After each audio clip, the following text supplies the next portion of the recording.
तो बच्चों, स्वागत है आपका यशस्वी योजना के 7वें पार्ट के अंदर।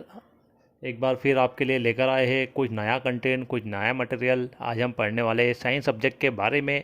और साइंस सब्जेक्ट के अंदर आज हम देखने वाले हैं दहन और ज्वाला, यानी कि कंबशन एंड फ्लेम। इनके कुछ मल्टीपल चॉइस क्वेश्चंस की स्टडी आज हम करने वाले हैं। आइए शुरू करते हैं। आज का हमारा पहला सवाल है, विभिन्न पदार्थ विभिन्न ताप पर क्या पकड़ते हैं, यानी कि अलग अलग मटेरियल अलग अलग टेम्परेचर के ऊपर क्या पकड़ते हैं। उष्मा यानी कि हीट, प्रकाश यानी कि लाइट, ज्वलन, और चौथा आपका ऑप्शन है फायर।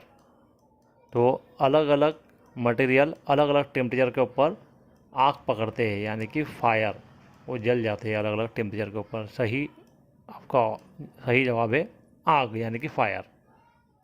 जल तेल से कैसा होता है? वाटर जो होता है वो ऑयल से किस तरह से संबंध में होता है? ऑयल से हल्का होता है, ऑयल से भारी होता है, ऑयल से पतला होता है, या फिर ऑयल से गाढ़ा होता है? तो जल जो होता है वो ऑयल से भारी होता है, क्योंकि जल की डेंसिटी ऑयल के कंपेयर में ज़्यादा होती है। तो जल जो है ऑयल से भारी होता है। मैग्नीशियम जलकर क्या बनाता है? मैग्नीशियम ऑक्साइड, मैग्नीशियम नाइट्रेट, दहन या उष्मा? सही उत्तर है मैग्नीशियम ऑक्साइड। विद्युत उपकरण व पेट्रोल में लगी आग का सबसे अच्छा अग्निशमक क्या है? आग बुझाने के लिए यदि आप देखोगे कि इलेक्ट्रिकल अप्लायंस या फिर पेट्रोल में अगर आग लग जाए, फायर हो जाए, तो फिर सबसे अच्छा इसमें से फायर फाइटर कौन सा है, फायर एक्सटिंग्विशर कौन सा है इसमें से सबसे अच्छा? जल, कार्बन डाइऑक्साइड, ऑक्सीजन या कंबल? यदि आप विद्युत उपकरणों में जल से आग बुझाने की कोशिश करोगे तो आपको शॉक लगने के वहाँ पर बहुत ज़्यादा चांसेस है। ऑक्सीजन, यदि आप वहाँ पर बढ़ाओगे ऑक्सीजन का लेवल तो आग और ज़्यादा बढ़ेंगी, क्योंकि आग लगने में सबसे बड़ा कारण होता है वहाँ पर ऑक्सीजन प्रेजेंट होना। आप वहाँ पर कंबल लेके भी आग बुझा नहीं सकते, क्योंकि पेट्रोल से आग लगी है तो कंबल भी जल जाएगा। आपके लिए सबसे बेहतरीन ऑप्शन यहाँ पर ये बचेगा कि आप कार्बन डाइऑक्साइड वहाँ पर यूज़ करो। तो option B is the right answer. माचिस का विकास कब हुआ? माचिस का विकास कब हुआ? 200 वर्ष पूर्व, 1 वर्ष पूर्व, 300 वर्ष पूर्व या 400 वर्ष पूर्व? कितने साल पहले माचिस का विकास हुआ है? तो माचिस का विकास 200 वर्ष पूर्व हुआ है, यानी कि 18वीं सदी के अंदर माचिस का विकास हो गया था। हमारे शरीर में भोजन किस अभिक्रिया से अपघटित होता है? Carbon dioxide, nitrogen, oxygen, hydrogen? हमारे शरीर में भोजन ऑक्सीजन के कारण अपघटित होता है, और ऑक्सीजन इसका सही जवाब है। दहन के लिए क्या आवश्यक है? दहन के लिए क्या आवश्यक है? जल, अग्नि, वायु या फिर लकड़ी? जलने के लिए, दहन के लिए यानी कि जलने के लिए क्या ज़रूरी है? तो जलने के लिए अगर आप वहाँ पर जल डालोगे तो वो तो आग बुझ जाएंगी। अग्नि तो जलना ही एक तरह की अग्नि है, उसके लिए क्या लगेगा? लकड़ी अगर आप दोगे तो लकड़ी से भी ज़्यादा ज़रूरी है वहाँ पर वायु होना।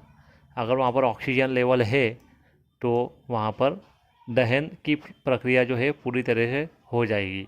तो यानी कि सबसे ज़्यादा ज़रूरी क्या है दहन के लिए? वायु। ईंधन व ऑक्सीजन का संपर्क टूटने पर क्या होता है? ईंधन और ऑक्सीजन का संपर्क होने पर आग लग जाती है ना?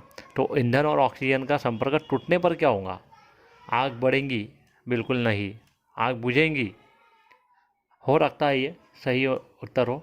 आग पर नियंत्रण या फिर आग बेकाबू हो जाना। ऑप्शन सी और डी में से कोई भी एक उत्तर सही है। मेरे उत्तर बताने से पहले आप कमेंट के अंदर अपना उत्तर बता दीजिए। तो यहाँ पर क्या होगा, जब भी ईंधन और ऑक्सीजन के बीच में संपर्क टूटेगा तो आग पर नियंत्रण पा लिया जाएगा।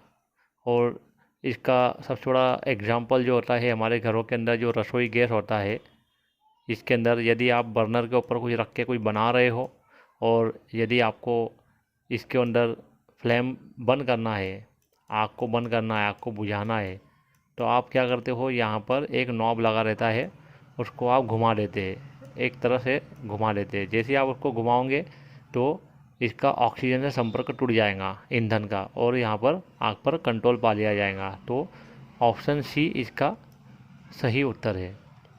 ईंधन का मात्रक क्या है? ईंधन का मात्रक क्या है? किलो जूल, किलोग्राम, किलो प्रति, या फिर किलो जूल प्रति किलोग्राम। तो इसका सही उत्तर है ऑप्शन डी, किलो जूल प्रति किलोग्राम। किलो जूल प्रति किलोग्राम। केजे पर केजी।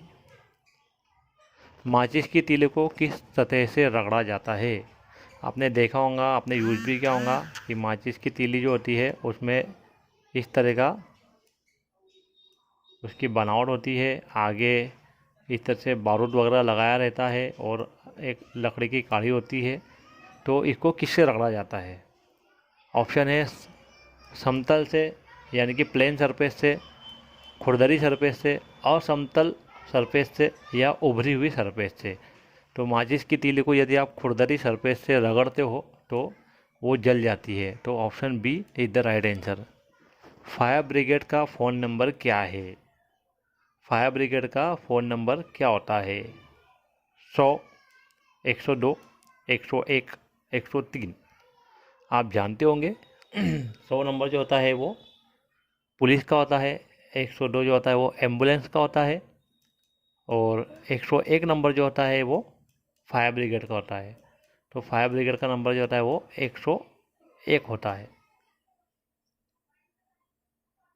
ईंधनों के दहन से पर्यावरण में कौन सी गैस निकलती है? यदि कोई फ्यूल जल रहे है, कंबशन हो रहा है, तो कौन सी गैस निकलती है?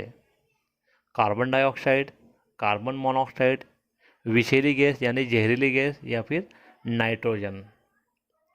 इसका सही उत्तर है carbon dioxide, CO2, carbon dioxide. और कार्बन मोनोऑक्साइड जो होती है वो CO होती है। तो सही जवाब है CO2। सूक्ष्म कणों से कौन सा रोग उत्पन्न होता है?